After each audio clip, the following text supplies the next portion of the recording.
the billing or invoicing of your product using the Revenue Cloud. So Revenue Cloud's more pillars are catalog management, Salesforce pricing, configurations, which consist of how you design time or runtime configure your product. Transaction management, it's about rate management and your contract management. And then we have dynamic revenue orchestrator. Dynamic revenue orchestrator is how you integrate with external systems, and how do you do the fulfillment journey of your order, where you do technical decomposition and different fallouts or order fulfillment interaction with other systems. And then you have Salesforce billing, where you do the invoicing and bill generation of your process for your recurring products and services which you have delivered for your client. I'm going to cover around 2 topics in upcoming sessions. That's one of product catalog management, and another topic is dynamic revenue orchestration. So product catalog management and dynamic revenue orchestration, why those 2 things? Because we wanted to cover that how those features are taking inheritance from the Salesforce Com Cloud or any industry clouds which are having which are using those 2 catalog driven approach in their cloud. So we'll go for catalog management. So catalog management is one of the feature where how your catalog administrator or your designer they can craft and manage the entire product portfolio with this market speed. They can use the different components such as attributes, classifications, and products, rules, and catalogs. So we can go in detail and understand that what is catalog. When we talk about the catalog management, we talk about that how you define your collection of your products, how you can sell it, organize it into categories.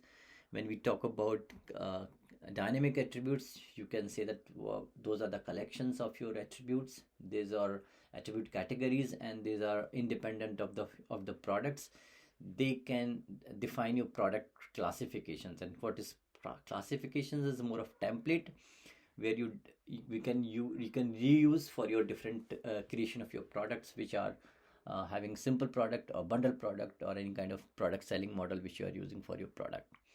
And then you go on the top of everything where you define your qualifications rule, where you define the configurations of your rule. So these are all definitions which can be done in the product catalog management.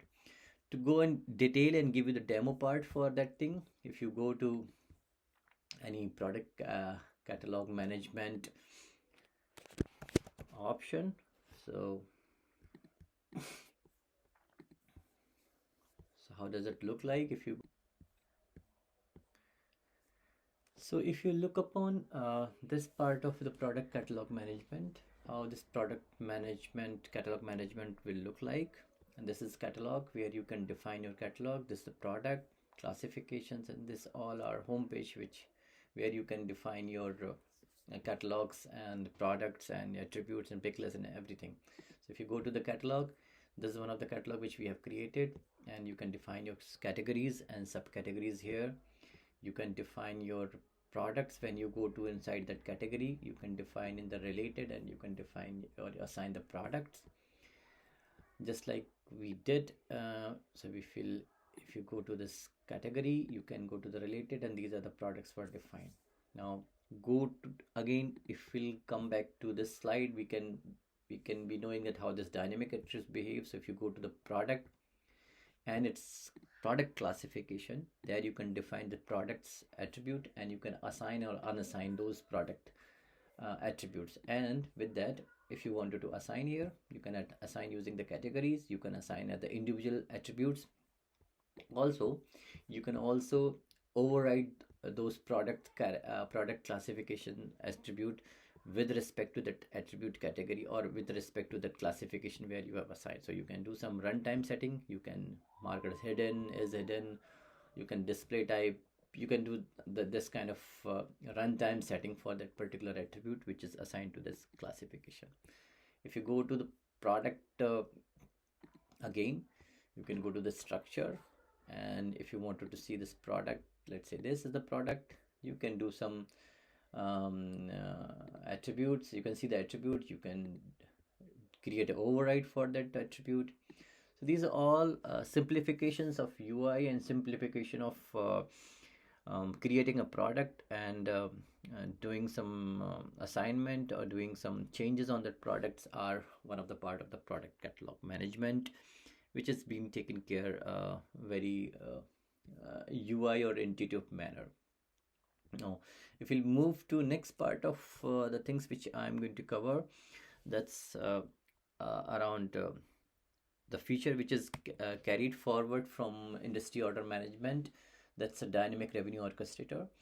So dynamic revenue orchestrator is more of feature which is coming from industry order management, order orchestration and order decomposition, where we define some fulfillment scenarios, we group them together, we define dependencies, we define their steps, we define their plan, and also we define how the commercial product is transferred as a technical product and how those technical definition of the products are taken ahead to fulfillment that sub products or different kind of scenario for that particular product, like billing, inventory, activation or shipping kind of thing. What we do as an orchestrator, so you call it as a dynamic revenue or order orchestration, we define this kind of scenarios. So we define how do we define our commercial, how that commercial product is getting converted to technical, and then how you define your entire orchestrator plan, and you create that plan to your workspace. To give a snapshot for that one, if you go to UI and if you go to dynamic revenue orchestrator, it will look like this, where you have some active fulfillment plan. You will define your fatally failed for fulfillment steps. You will define some SLA violation, what are the tasks, what is the draft plan and everything. And you can define a decomposition from here. You can define your workspace from here. So if you click on this fulfillment workspace, which I have created here as an end-to-end plan, you can go here, you can check that how this plan has been created, which was previously as in defined here as in design time, and this is what it looked like as a design time for you. And then how this having, it's workspace having its scenarios, it's having different kind of fulfillment type, call out, manual task, auto task. So we will be covering around different step type, call outs, auto task, manual task, milestone and the pause. These all are coming from the industry order management, but I'll be focusing more around this call out because this having a lot of change as compared to the industry order management, where we are having a lot of different way of calling the call outs. Here there are a lot of in-house the core components of the Salesforce are being used here. Coming back to DRO, you can again go to the workspace. You can check that here we can do the decomposition. If I'll go to again decomposition, this is the way you can define the decomposition. Your upload speed to upload speed, you can define an as is, and you can define the list. Here you can define an existing list. So yeah, so there are this is also one of the orchestration industry order management decomposition has been intuitively created here. Then you have defined execute on rule, what you can define that on order lines item or the fulfillment line item, based on what your order line item tags or order line item attributes, it has to be trigger, or it has to be have some values, then only it should trigger.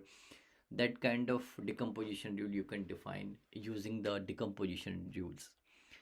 So these features which are coming from industry order management are carefully integrated with this revenue cloud, and which we are going to cover in our upcoming sessions. Uh, how can we use this dynamic revenue orchestrator? How can we call outs? How can we do the auto task?